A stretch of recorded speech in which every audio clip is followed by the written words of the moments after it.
वक्रतुण्ड महाकाय सूर्यकोटि समप्रभ निर्विघ्नं कुरु मे देव सर्वकार्येषु सर्वदा। नमस्कार, मैं एस्ट्रोलॉजर न्यूमरोलॉजिस्ट परवीन कौर अपने चैनल पर आपका हार्दिक अभिनंदन करती हूँ। आपका स्वागत है। मैं आज आपसे बात कर रही हूँ आद्रा नक्षत्र के बारे। आद्रा नक्षत्र 27 नक्षत्रों में से छठा नक्षत्र है और ये आकाश मंडल में दिखाई देता है। ये राहु का नक्षत्र कहलाता है। मिथुन राशि में आने के कारण आता है। आद्रा का अर्थ होता है नमी। ये कई तारों का समूह न होकर एक आकाश में एक चमकता हुआ तारा दिखाई देता है। जिस तरह की एक समूह का तारा ये आकाश मंडल में मणि के समान दिखाई देता है। आद्रा नक्षत्र मिथुन राशि में 6 अंश 40 कला 20 अंश तक रहता है। आपने ये कई बार देखा, आद्रा नक्षत्र मिथुन राशि में रहने के कारण यह नक्षत्र जून माह के तीसरे सप्ताह में प्रातःकालीन यानी कि उदय के टाइम पे दिखाई देता है और फरवरी माह में रात्रि 9 बजे से लेकर 11 बजे के बीच में यह नक्षत्र आपको दिखाई देगा। निर्यायन यानी कि निर्यायन सूर्य जब होता है 21 जून को आद्रा नक्षत्र में प्रवेश करता है। इसके चारों चरण मिथुन राशि के अंदर आते हैं।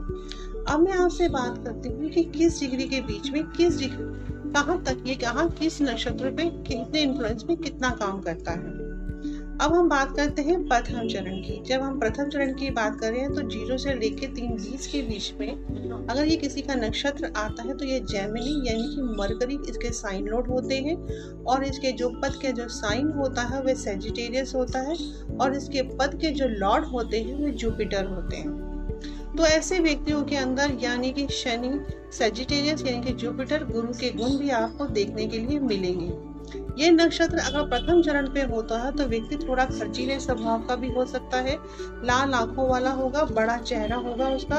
उसके बोलने में चतुरता यानी कि वाक्य पटुता आपको देखने के लिए मिल सकती है। उसके बाद उनका कद जो काठी जो होगी वो मध्यम होगी और इनका जो शरीर होता है वो थोड़ा भरा हुआ होता है।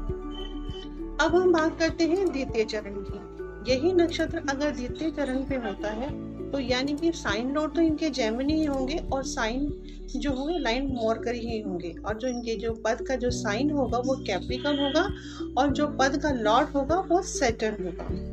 और दूसरे चरण में जो व्यक्तियों की खासियत होती है वो ये होती है कि यह व्यक्ति थोड़ा धन का अभाव इनके जीवन में देखने के लिए मिलता है क्योंकि शनि की क्वालिटी है तो नेचुरल सी बात है बिना मेहनत के शनि कुछ नहीं देते हैं। ऐसे व्यक्तियों की भौहें जो होती है वो बहुत ही सुंदर होती है, छोटा और प्रिटी फेस होता है देखने में और सांवले ये लोग सांवले होते हैं क्योंकि शनि की कहीं ना कहीं इन्फ्लुएंस है वहां पर। आप यही नक्षत्र थर्ड चरण पे आता है 6:40 से लेके 10 डिग्री के बीच में तो अब भी इनके जो साइन होता है वो जेमिनी होता है, साइन लॉर्ड होते हैं मरकरी होता है। जो इनके पद का जो साइन होता है वो एक्वेरियस होता है और जो पद के जो लॉर्ड है वो सैटर्न है। ऐसे लोगों को आप ये देखेंगे इनकी जो आयु होती है वो थोड़े अल्पायु वाले देखने के लिए मिल सकते हैं और इनकी जो आप इनको देखकर एक इमेज जो है इनको पहचान नहीं पाते कि कुछ मैजिशियन टाइप के होते हैं कि इनको सोचना समझना बहुत ही मुश्किल होता है। और यही चरण अगर फोर्थ चरण पे आता है यानी कि 10 डिग्री से लेकर 13-20 तक यानी कि जेमिनी और मरकरी की क्वालिटी होने के साथ साथ जो इनका जो पद का साइन है वो पाइसिस है और पद के जो लॉर्ड है वो जुपिटर है। तो इस चरण में जो जन्मे लोग होते हैं उनके जो रंग होता है वो शहद की तरह होता है, थोड़े धैर्यशाली होते हैं क्योंकि उनके अंदर जुपिटर की क्वालिटी होती है क्योंकि जुपिटर के अंदर हम आपका पेशेंस देखने के लिए मिलता है। उसके बाद इनके जो लिप्स होते हैं और जो टीथ होते हैं वो बहुत ही सुंदर और अट्रैक्टिव होते हैं। थोड़ा चंचल स्वभाव आपको देखने के लिए मिल सकता है और ये थोड़ा सा बुदबुदाने वाले होते हैं क्योंकि जिसे कहते हैं मम्बलिंग करने की हैबिट होती है तो वो हैबिट आपको इनके अंदर दिखाई दे सकती है।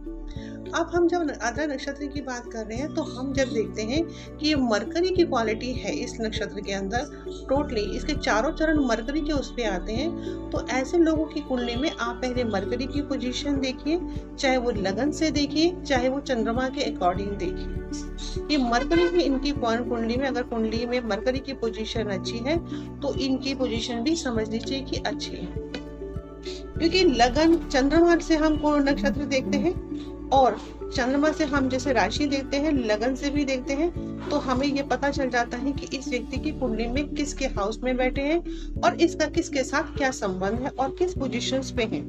आर्द्रा नक्षत्र वालों की क्या विशेषताएं होती हैं। आर्द्रा नक्षत्र वालों की सबसे बड़ी विशेषता ये होती है, आर्द्रा के देवता संहारक रुद्र है।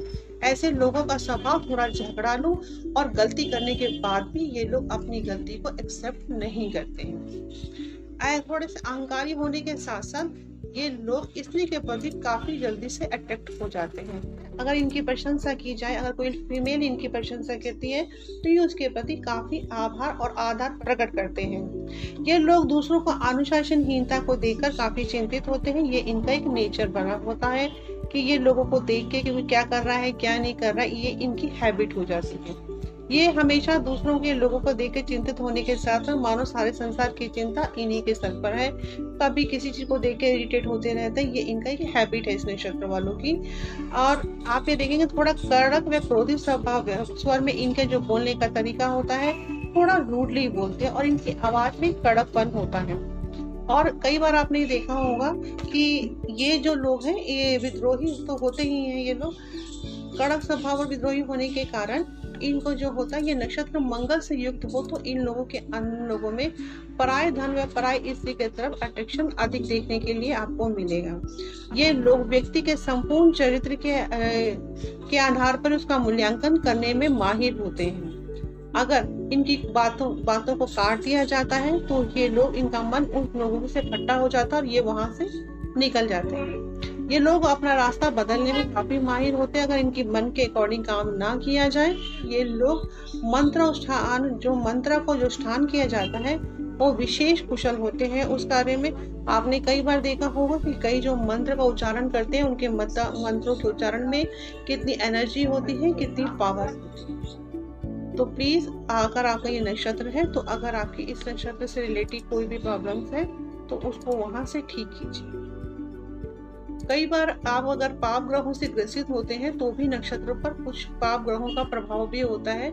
अगर वही नक्षत्र अच्छे शुभ ग्रहों के प्रभाव में आता है तो उसके अंदर वो शुभ ग्रहों की क्वालिटीज भी आ जाती है। ये मैंने आपको चारों चरणों के बारे में बताया कि इसके लॉर्ड कौन, चारों चरण के लॉर्ड कौन है। और अगर ये नक्षत्र इस जैमिनी में है, अगर आर्द्रा नक्षत्र पूरा का पूरा जैमिनी में आता है यानी कि मिथुन राशि उसमें आता है तो उसके अंदर मरकरी की क्वालिटीज है। तो ऐसे लोगों को इस नक्षत्र से पीड़ित कोई भी प्रॉब्लम है या लगन पीड़ित है या फिर आप कोई भी इस बुध आपका इस नक्षत्र पर है तो प्लीज आप उसका रेमेडीज कीजिए। यही नक्षत्र यही खत्म करती हूँ और मैं एक नए नक्षत्र के साथ फिर उपस्थित होंगी। अगर आपको मेरा चैनल पसंद आता है तो प्लीज मेरे चैनल को लाइक कीजिए, सब्सक्राइब कीजिए और शेयर कीजिए। अगर आपको किसी भी तरह की कंसल्टेंसी चाहिए, चाहे वो न्यूमरोलॉजी हो, टैरो हो या एस्ट्रोलॉजी हो या वास्तु हो तो प्लीज, या पामिस्ट्री से रिलेटेड कोई भी कंसल्टेंसी चाहिए तो प्लीज मुझे कॉल कीजिए। मेरा नंबर नीचे फ्लैश हो रहा है और मैं अपनी वाणी को यही विराम देती हूँ। जय माता दी।